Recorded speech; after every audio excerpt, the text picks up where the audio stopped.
તો વિરામ બાદ આપનું સ્વાગત છે। નજર કરીએ મહત્વના સમાચાર પર। મહારાષ્ટ્રમાં કોંગ્રેસનો સફાયો જોવા મળી રહ્યો છે। ભાજપ એકલા હાથે બહુમતી તરફ આગળ જોવા મળી રહી છે। ઝારખંડે ફરી ચોંકાવ્યા। ઇન્ડિયા અને એનડીએ વચ્ચે જોરદાર ટક્કર। તો વાવથી વાયનાડ સુધી કોંગ્રેસના બંને બેનનો જાદુ ચાલતો જોવા મળી રહ્યો છે। ઝારખંડે ફરી ચોંકાવ્યા। ઇન્ડિયા અને એનડીએ વચ્ચે જોરદાર ટક્કર જોવા મળી રહી છે। વાવથી વાયનાડ સુધી કોંગ્રેસના બંને બેનનો જાદુ। તો મહત્વના સમાચાર સામે આવી રહ્યા છે। મહારાષ્ટ્રમાં સફાયો। ભાજપ એકલા હાથે બહુમતી તરફ જોવા મળી રહી છે। તો ઝારખંડમાં ઇન્ડિયા અને એનડીએ વચ્ચે જોરદાર ટક્કર જોવા મળી રહી છે। તો વાવથી વાયનાડ સુધી કોંગ્રેસના બંને બેનનો જાદુ ચાલી રહ્યો છે। તો ઝારખંડે ફરી ચોંકાવ્યા છે। ઇન્ડિયા અને એનડીએ વચ્ચે જોરદાર ટક્કર। તો આ સાથે જ જે પ્રકારે ભાજપ આગળ જોવા મળી રહી છે, બહુમતી તરફ જોવા મળી રહી છે, તેને લઈને ઠેર ઠેર ઉજવણી પણ હવે શરૂ થઈ ગઈ છે। ફટાકડા ફોડીને ઉજવણીનો જશ્ન મનાવવામાં આવી રહ્યો છે। તો ટીવી સ્ક્રીન પર આપ દ્રશ્યો જોઈ રહ્યા છો। ઇન્ડિયા અને એનડીએ વચ્ચે ઝારખંડમાં જોરદાર ટક્કર જોવા મળી રહી છે। તો વાવથી વાયનાડ સુધી કોંગ્રેસના બંને બેનનો જાદુ પણ ચાલી રહ્યો છે અને મહારાષ્ટ્રમાં તો સફાયો જ। ત્યારે મહારાષ્ટ્રમાં ભાજપ બહુમતી તરફ જે પ્રકારે આગળ જતી જોવા મળી રહી છે, તેને લઈને ઉમેદવારોમાં અને કાર્યકરોમાં પણ ભારે ઉત્સાહ જોવા મળી રહ્યો છે।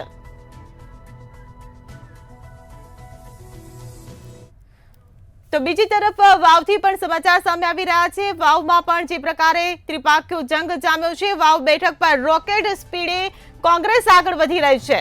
તો સાતમા રાઉન્ડના અંતે 11,531 મતથી ગુલાબસિંહ રાજપૂત આગળ છે। વાવ ભાજપ ઉમેદવાર સ્વરૂપજી ઠાકોર પાછળ જોવા મળી રહ્યા છે। તો વાવ અપક્ષ ઉમેદવાર માવજી પટેલ હાલ પાછળ જોવા મળી રહ્યા છે। તો સાતમા રાઉન્ડના અંતે 11,531 મતથી ગુલાબસિંહ રાજપૂત આગળ છે। તેઓ પણ મતગણતરી સેન્ટર પહોંચ્યા છે અને જે પ્રમાણે વાવ વિધાનસભાની અંદર ત્રિપાંખીયો જંગ જે જોવા મળે છે। માવજી કાકા, ત્રીજી વ્યક્તિ તરીકે અને સાથે ખૂબ જ અનુભવી, ક્યાંક સમીકરણો અત્યારે ઊંધા દેખાઈ રહ્યા છે। નહીં, શરૂઆત છે, એમાં કંઈ સમીકરણો ઊંધા નથી તો ઘણું બધું આવશે।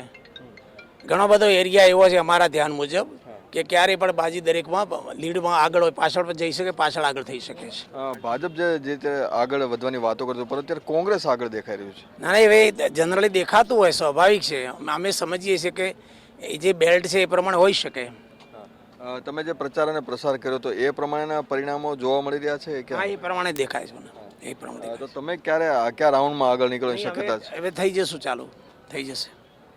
જીતનો જે આશાવાદ છે હજી પણ જે અપક્ષ ઉમેદવાર તરીકે તેઓને જોવા મળ્યું છે। સાથે જ જે પ્રમાણે તમામ જે ઉમેદવાર છે તે પોતાની જીતની આશા રાખી રહ્યા છે, પરંતુ માવજીભાઈ ક્યાંક આશા રાખે છે હજી પણ તેઓ જીતી શકે છે। કેમેરામેન ઓમ પટેલ સાથે મીર દુધરેજિયા, મંતવ્ય ન્યૂઝ, વાવ।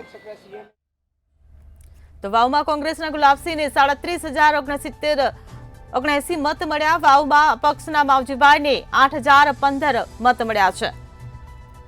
તો વાવમાં કોંગ્રેસના ગુલાબસિંહને 37,079 મત મળ્યા છે। તો વાવમાં અપક્ષના માવજીભાઈને 8,015 મત મળ્યા છે। તો વાવમાં અપક્ષ ઉમેદવાર પાછળ ચાલી રહ્યા છે, ભાજપ પણ પાછળ ચાલી રહ્યું છે। આ સાથે જ જે કોંગ્રેસના ઉમેદવાર છે તે આગળ ચાલી રહ્યા છે। 24,609 મત ભાજપના ઉમેદવારને મળ્યા છે। તો કોંગ્રેસના ગુલાબસિંહને 37,079 મત મળ્યા છે। તો વાવમાં અપક્ષના માવજીભાઈને 8,015 મત મળ્યા છે। તો ત્રણેય ઉમેદવારો વચ્ચે જે ત્રિપાંખ્યો જંગ જામ્યો હતો, ત્યારે ત્રણેય ઉમેદવારોમાં હાલ કોંગ્રેસના ગુલાબસિંહ રાજપૂત ટક્કર મારીને આગળ નીકળતા જોવા મળી રહ્યા છે। ભાજપ અને અપક્ષના બંને ઉમેદવારો હાલ પાછળ જોવા મળી રહ્યા છે। ત્યારે જીતનો આશાવાદ ત્રણેય ઉમેદવારો વ્યક્ત કરી રહ્યા છે।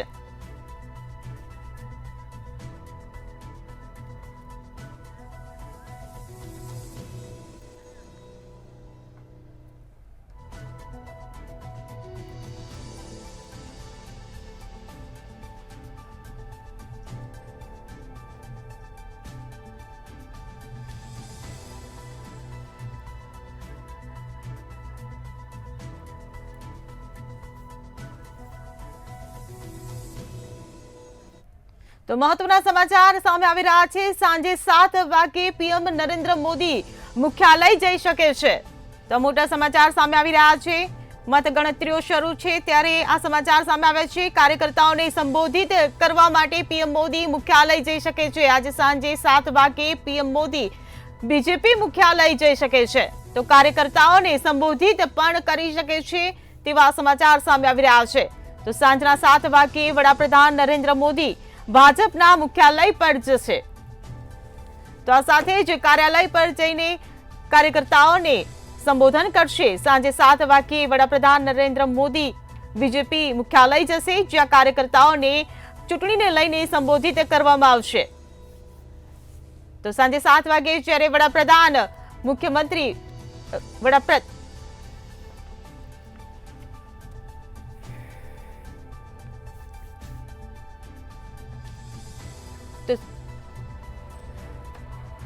જી રીનાબેન, હું તમને પૂછવા માંગીશ, જે પ્રકારે વાવમાં પણ જે પરિણામો સામે આવી રહ્યા છે, 7 રાઉન્ડના અંતે પણ કોંગ્રેસ જ આગળ જોવા મળી રહી છે, ત્યાંના સમીકરણો શું કહી રહ્યા છે? જી બિલકુલ સાચી વાત છે. તમે જુઓ કે શરૂઆતમાં આપણે વાત કરી કે પ્રમાણે છેલ્લી 2 ટર્મથી તમે જુઓ કે ગેનીબેન ઠાકોરનો ત્યાં દબદબો રહ્યો છે. એક વાત એ છે. બીજી વસ્તુ ત્યાં છે કે મતોનું વિભાજન એક તો જબરદસ્ત આ વખતે થયું છે ત્રિકોણીય જંગના લીધે. બીજું કે સ્વરૂપજી ઠાકોરને ભાજપે જે મેદાનમાં ઉતાર્યા તેઓ પણ 2019માં હારેલા હતા. એટલે ફરી એમને કહી શકાય કે ટિકિટ આપીને ક્યાંક મને એવું લાગે છે કે ભાજપે ભૂલ કરી છે. કેમ કે તમે જુઓ કે એક એવી માહિતી હતી હિરલ કે એમના કુટુંબમાં કોઈએ જે લગ્ન કર્યા હતા અંતરજ્ઞાતિ ઠાકોર સમાજમાં, તો એમાં વિરોધ હતો. એટલે ઠાકોર સમાજ જે હતો ક્યાંક ને ક્યાંક વિરોધમાં હતો એનો. અને તમે જુઓ કે લગભગ 56 જેટલા ગામોમાં, જે 72 થી 56 જેટલા ગામોમાં એમને એન્ટ્રી નહોતી આપવામાં આવી ગત ટર્મમાં. એટલે મોટો કહી શકાય કે આ વર્ગ એક તૃતીયાંશ જેટલો વર્ગ થયો. એટલે જો એ ગામોમાં એન્ટ્રી ના મળતી હોય તો તમે સ્વાભાવિક છે કે ત્યાં મતો ન મળે. એટલે આ જે ગણતરી છે એવું બને કે આ નારાજગી હજી ક્યાંક દૂર થઈ ન હોય. એક વાત એવી છે. એટલે એ ગણિત જે છે ક્યાંક ને ક્યાંક ઊંધું પડી રહ્યું છે. પહેલી વાત તો એ છે. બીજી વસ્તુ છે કે એ ચૌધરી સમાજ છે, પણ તમે જો કે ક્યાંક ને ક્યાંક ભાજપથી નારાજ હતો. કેમ કે શંકરસિંહ ચૌધરી સામે એમના કહી શકાય કે ક્યાંક ને ક્યાંક અણબનાવ અથવા તો કહી શકાય કે જે ટિકિટ ગત ટર્મમાં આપવામાં આવી હતી એમાં પણ ક્યાંક વાંધો હતો. એટલે આ બધા સમીકરણો ઓલ ઓવર તમે જુઓ કે આ વખતે દૂર થવાના બદલે હજી યથાવત રહ્યા હોય એવું લાગી રહ્યું છે રિઝલ્ટ જોતા. બીજી વસ્તુ એ છે કે ચૌધરી સમાજ જે છે એ તમે જો કે અહીંયા પ્રશ્નો જે છે બીજા રાજ્યના અન્ય જે વિસ્તારો છે એના કરતાં ક્યાંક અલગ છે. આ બધો જે વિસ્તાર છે પશુપાલન અને ખેતી પર નપતો વિસ્તાર છે.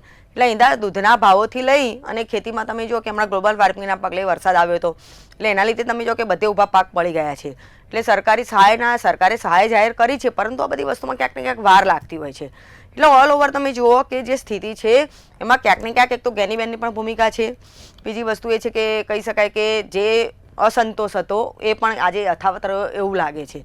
ત્રીજી વસ્તુ એ છે કે ભાજપે જે ગણતરી સાથે મને લાગે છે કે સ્વરૂપજી ઠાકોરને ઉતાર્યા એ ગણતરી પણ ક્યાંક ને ક્યાંક ઊંધી પડી હોય એવું લાગે છે.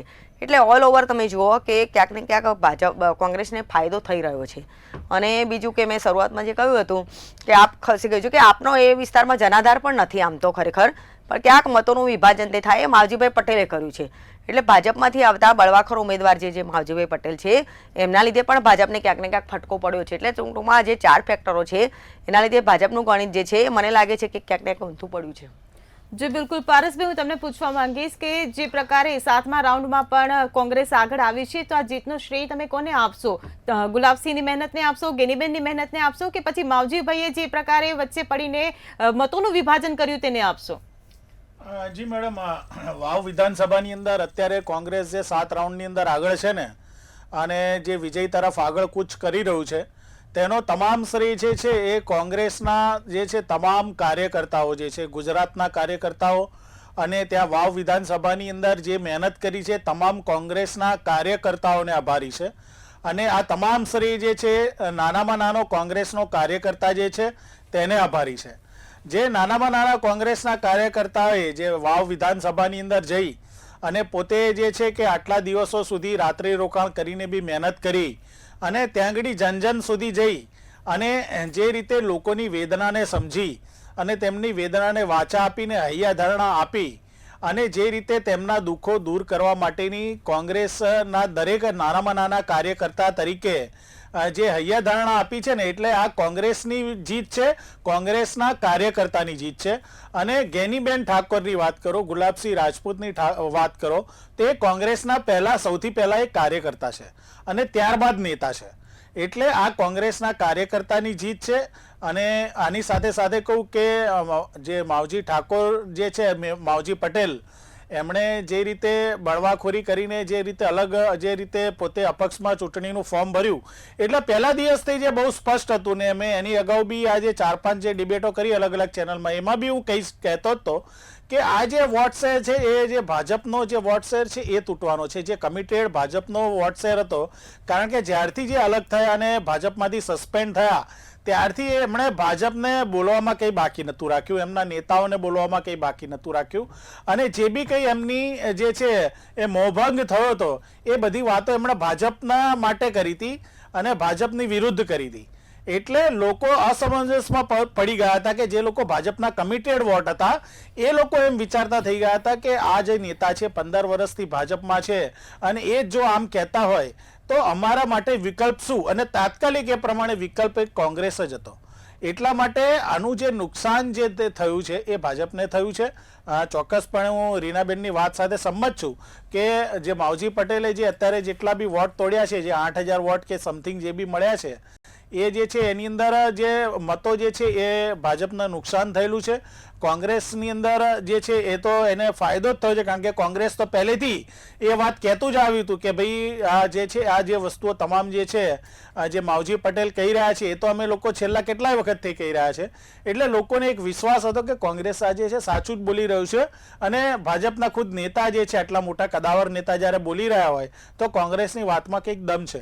એટલે અત્યારે જે રીતે આગળ વધી રહ્યું છે કોંગ્રેસ, એ કોંગ્રેસના કાર્યકર્તાનો વિજય છે, કોંગ્રેસની વિચારધારાનો વિજય છે, અને કોંગ્રેસને જે અમારા જે નેતા છે ગેનીબેન ઠાકોર અને ગુલાબસિંહ રાજપૂતનો વિજય છે.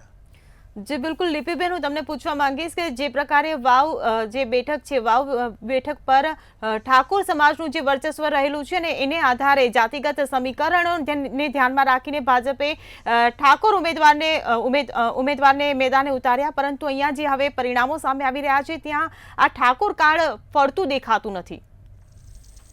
આમાં એ પ્રકારની પ્રક્રિયા ના હોય, પરંતુ જ્યાં જે પણ સીટ ઉપર જે પણ કેન્ડિડેટ લાગે કે જે લોકોની વચ્ચે જઈ અને જમીન સ્તર સાથે જોડાઈને જે કાર્ય કરતા, જેની કહેવાય ને કે બધા ફેક્ટર બંધ બેસે, એને ટિકિટ આપવામાં આવે છે. બીજું એવું કહીશ કે હજી પણ આપણે વહેલા છીએ એવું કહેવા માટે કે આ સીટ કોની છે, પરંતુ એવું પણ કહીશ કે જે ભાઈએ કીધું કે કોંગ્રેસના કાર્યકર્તાઓની સાથે માવજીભાઈને પણ એમણે થોડો શ્રેય આપી દેવો પડે, કારણ કે જ્યાં ભાજપનું નુકસાન થઈ જાય છે એ કોંગ્રેસને ફાયદો થાય છે. એવું નથી કે લોકોનું કામ કર્યું છે એટલે આ ફાયદો છે, એ પણ વસ્તુ આપણે નકારી ના શકીએ.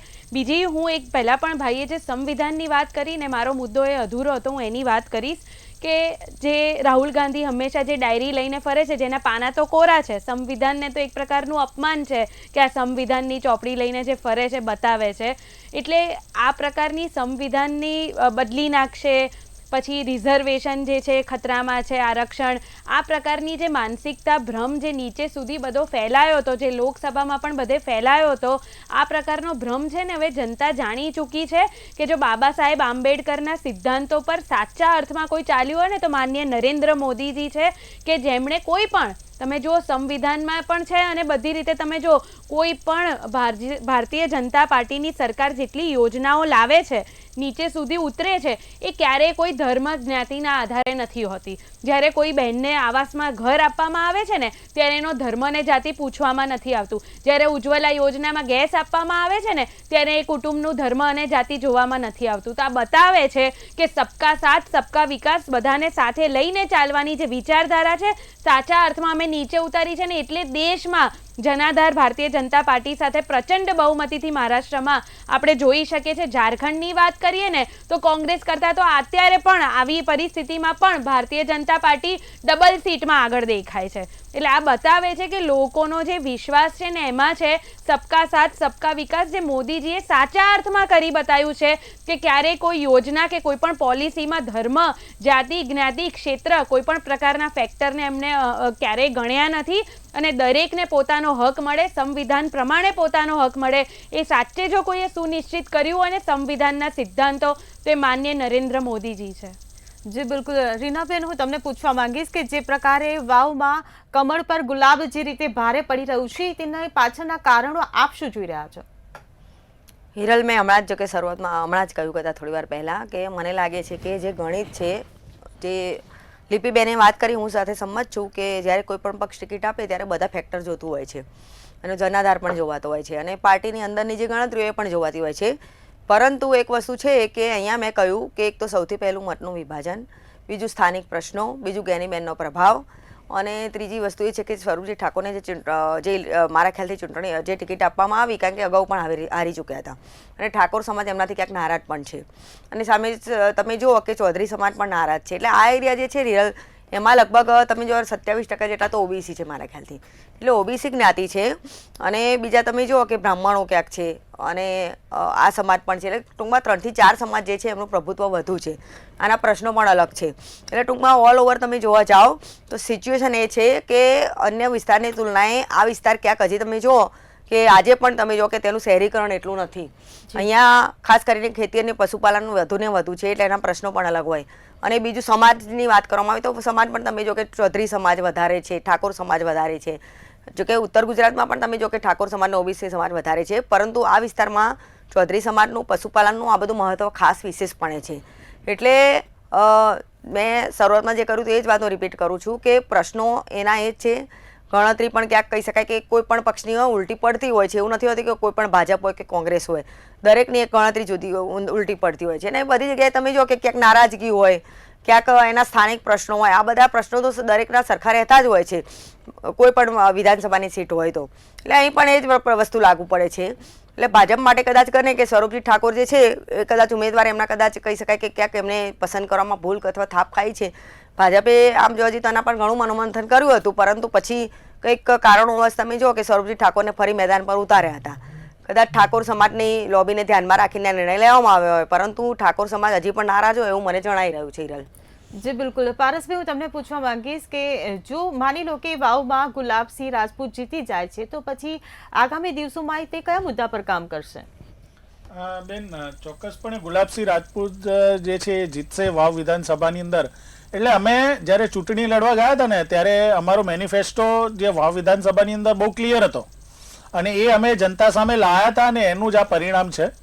એટલે અમે જે કમિટમેન્ટ કરેલું છે કે વાવ વિધાનસભાની અંદર સૌથી મોટો પ્રશ્ન હોય ને તો ખેડૂતોનો પ્રશ્ન છે. ખેડૂતોને આજે બી ત્યાં આગળ છે ને રાતના 12 વાગે પાણી છોડવામાં આવે છે અને સવારે 4 વાગે પાણી બંધ કરી દેવામાં આવે છે. એટલે ઠંડીની અંદર અને બીજા બધા જે સિઝનની અંદર બી ભર વરસાદમાં બી ખેડૂતોને જો ખેતરમાં પાણી વાળવા જવું હોય ને તો રાતના 12 વાગે જઈને ઉઠીને જવું પડે છે. એટલે આ મુદ્દા જે છે ને જ્યારે ગેરીબેન ધારાસભ્ય હતા ને ત્યારે બી અમે ગુજરાત વિધાનસભાની અંદર ઉઠાવ્યા હતા અને આ જે અન્યાય થઈ રહ્યો છે એની વાત કરી હતી. અને એની સાથે સાથે જે 8 કલાક વીજળી આપવાની ગુજરાત સરકારે જાહેરાત કરી હતી, ખેડૂતોને 8 કલાક વીજળી આપશે, એ વીજળી જે છે વાવ વિધાનસભાની અંદર હજુ બી ખેડૂતોને 8 કલાક વીજળી ખેતી માટે મળતી નથી. તો અમે જે આ કમિટમેન્ટ કર્યા છે કે અમે જે છે ખેડૂતોના આ પ્રશ્નો જે છે વિધાનસભામાં ઉઠાવીશું અને ખેડૂતોને પૂરતો ન્યાય આપવા માટેની વાત કરી હતી કે દિવસે પાણી મળે અને 8 કલાક વીજળી મળે. આ પહેલો ખેડૂતોની વાત હતી. પશુપાલનની અંદર વાત હતી કે અત્યારે બી તમે જુઓ ને તો ગુજરાત સરકારની જે જાહેરાતો પ્રમાણે દિવસના ખાલી 25 રૂપિયા જે છે પશુઓને ઘાસચારા માટે આપવામાં આવે છે પશુપાલન ઉદ્યોગની અંદર. ત્યારે અમે જે જાહેરાત કરી હતી કે અમે જે છે આ જે તમારો પશુપાલનની અંદરની જે સંખ્યા જે છે 25 રૂપિયાથી વધારીને તમે 100 રૂપિયા, 125 રૂપિયા સુધી જાય એના માટે અમે પૂરતો પ્રયત્ન કરીશું અને અમે આગળ જે છે આપની એક આ વાત વધારીશું કે જે છે અત્યાર સુધી ડબલ એન્જિનની સરકાર, ધારાસભ્ય કોઈ બી હોય તમે ભૂલી જાઓ, વાવ વિધાનસભાની અંદર ધારાસભ્ય ભાજપનો હોય કે કોંગ્રેસનો હોય, પરંતુ ડબલ એન્જિનની સરકાર જ્યારે છે, કેન્દ્ર સરકારમાં જે ભાજપ છે અને ગુજરાતની અંદર ભાજપ છે, છતાં બી એમણે આ મુદ્દાઓ ઉપર અત્યાર સુધી ધ્યાન જ નથી આપ્યું. બેન, એમણે ફક્ત ને ફક્ત અહીંયા કોંગ્રેસનો ધારાસભ્ય છે એટલે ત્યાંના લોકોને હેરાન પરેશાન કઈ રીતે કરવા અને એ લોકોને કઈ રીતે રિયલાઇઝ કરાવવું કે તમે જે છે ખોટું મતદાન કર્યું છે અને તમે કોંગ્રેસને ચૂંટ્યા છે એટલે અમે તમને પૂરતું ફંડ આપીશું નહીં, આવી વેરઝેરની રાજનીતિ જે છે ને એ અગાઉ બી મેં ડિબેટમાં કીધું છે ને, અમુક ગ્રામ પંચાયતો કે જ્યાં આગળ જે છે અને નગરપાલિકાઓમાં જ્યાં કોંગ્રેસના જે સભ્યો છે એમણે બી પોતે વારંવાર આ રજૂઆતો ઉઠાવેલી જ છે કે જ્યાં આગળ કોંગ્રેસનું વર્ચસ્વ હોય, ગ્રામ પંચાયતની અંદર સરપંચ જે છે કોંગ્રેસ સમર્થિત હોય અથવા તો ધારાસભ્ય હોય, ત્યાં આગળ ભેદભાવભરી નીતિ, વેરઝેરની નીતિ અપનાવીને ત્યાં પૂરતું ફંડ ના આપવું, એનકેને પ્રકારે હેરાન કરવા અને આ રીતે ડબલ એન્જિનની સરકારનું પ્રેશર કરવું, એ રીતની નીતિ રીતિ રહી છે. આ ગેનીબેને સૌથી પહેલા અમે જે છે એ અમને ખુલ્લી પાડી હતી. જે રીતે ખાતર અને બિયારણની અંદર જે રીતો ભ્રષ્ટાચાર થયો હતો વાવ વિધાનસભાની અંદર, જે રીતે ખાતર અને બિયારણની અંદર જે રીતના ભાવ વધારો કરવામાં આવ્યો, નકલી બિયારણ જે છે એ ઝડપાયું, ત્યારે આ ગેનીબેન ઠાકોર જ હતા કે જેમણે વિધાનસભાની અંદર કૃષિ મંત્રીને જે છે અવાજ સાથે ઉઠાવીને કીધું હતું કે આની અંદર તમે ન્યાય કરો, તમે આની અંદર શું કહેવા માંગો છો. ત્યારે કૃષિ મંત્રી એમ કીધું હતું કે હું સ્ટડી કરીને જવાબ આપીશ, એની પાસે મારો અત્યારે હાલ કોઈ જવાબ નથી. એટલે આ બધી વસ્તુઓ જે છે એ વાવ વિધાનસભાની અંદર લોકો જોતા હતા. એટલે અમે આ કમિટમેન્ટ કર્યા છે, ત્યાંના ખેડૂતોને તકલીફ ના પડે, તેમને વીજળી મળે, તેમને દિવસે વીજળી મળે, તેમના ખેડૂતોના જે છે એમએસપીના પાક જે છે એનો ભાવ સારો મળે. આ સાથે સાથે ત્યાંનો રોડ રસ્તા ઇન્ફ્રાસ્ટ્રક્ચર જે છે એ ધારાસભ્યોને જે બી બજેટ ફાળવવામાં આવે છે એ પૂરતું બજેટ જે છે ત્યાંના રોડ રસ્તા, ગટર અને પાણી માટે વાપરવામાં આવે એની વાત કરી હતી. વાવ વિધાનસભાના યુવાનો જે છે એમને ત્યાં આગળ જે લોકલ જે નગરપાલિકાની અંદર અથવા તો ત્યાંની જે શિક્ષણ સમિતિઓ અથવા તો આરોગ્ય સમિતિઓમાં સ્થાન આપવામાં આવે, ત્યાં આગળ તેમની ભરતી કરવામાં આવે અને તેમને ગામની બહાર ના જવું પડે ને ત્યાં જ રોજગાર મળે. આ રીતની જે વાત અમે કરી હતી. એટલે આ બધા મુદ્દાઓ સાથે અમારા ગુલાબસિંહ રાજપૂત જે છે એ ત્યાં આગળ ગયા હતા અને આ બધી વસ્તુઓ માટે અમે વોટ માંગ્યો છે. તો મહત્વના સમાચાર સામે આવી રહ્યા છે. વાવ વિધાનસભા બેઠક પર જે પ્રકારે કોંગ્રેસ આગળ ચાલી રહી છે, વાવમાં બેઠક પર રોકેટ સ્પીડે કોંગ્રેસ આગળ વધી રહી છે. તો ભાજપ અને અપક્ષ ઉમેદવારને કોંગ્રેસ પાછળ છોડી રહી છે. 9મા રાઉન્ડના અંતે 13,291 મતથી ગુલાબસિંહ આગળ ચાલી રહ્યા છે. વાવ ભાજપ ઉમેદવાર સ્વરૂપજી ઠાકોર હાલ પાછળ ચાલી રહ્યા છે. તો વાવ અપક્ષ ઉમેદવાર માવજીભાઈ પટેલ પણ પાછળ ચાલી રહ્યા છે. તો 7 રાઉન્ડના અંતે પણ કોંગ્રેસ આગળ જોવા મળી રહી છે. 13,291 મતથી ગુલાબસિંહ રાજપૂત આગળ જોવા મળી રહ્યા છે.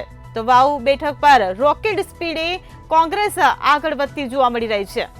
તો 9મા રાઉન્ડના અંતે 13,291 મતથી ગુલાબસિંહ રાજપૂત આગળ નીકળી ગયા છે. તો ભાજપ ઉમેદવાર સ્વરૂપજી ઠાકોર પાછળ જોવા મળી રહ્યા છે. વાવ અપક્ષ ઉમેદવાર માવજીભાઈ પટેલ પણ હાલ પાછળ જોવા મળી રહ્યા છે. તો વાવ વિધાનસભા બેઠક પર કોંગ્રેસ આગળ જોવા મળી રહી છે. 13,291 મતથી ગુલાબસિંહ રાજપૂત આગળ જોવા મળી રહ્યા છે. તો રોકેટ સ્પીડે વાવ બેઠક પર કોંગ્રેસ આગળ વધતી જોવા મળી રહી છે. તો 9મા રાઉન્ડના અંતે 13,291 મતથી ગુલાબસિંહ રાજપૂત આગળ જોવા મળી રહ્યા છે. ભાજપ ઉમેદવાર સ્વરૂપજી ઠાકોર હાલ પાછળ જોવા મળી રહ્યા છે. આ સાથે જ અપક્ષ ઉમેદવાર માવજીભાઈ પટેલ પણ પાછળ જોવા મળી રહ્યા છે. તો 9મા રાઉન્ડના અંતે પણ મતગણતરી જુઓ તો કોંગ્રેસ આગળ જોવા મળી રહી છે. તમામ જે મતગણતરીના રાઉન્ડ પૂરા થયા તેમાં કોંગ્રેસ આગળ જ જોવા મળી છે.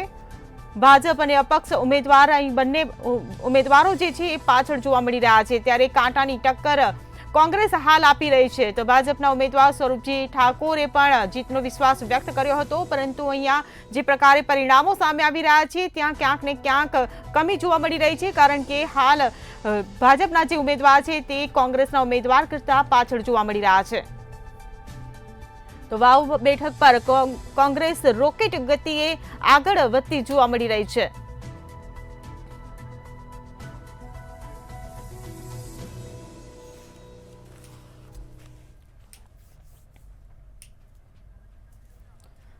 તો વાવ અપક્ષ ઉમેદવાર માવજીભાઈ પટેલ પાછળ જોવા મળી રહ્યા છે. ત્યારે રીનાબેન, લિપિબેન અને પારસભાઈ, આપ તમામ અમારી સાથે ચર્ચામાં જોડાયા એ બદલ આપનો આભાર. તો પળે પળની અપડેટ મતગણતરીની અમે આપના સુધી પહોંચાડતા રહીશું. હાલ સમય થયો છે એક વિરામનો.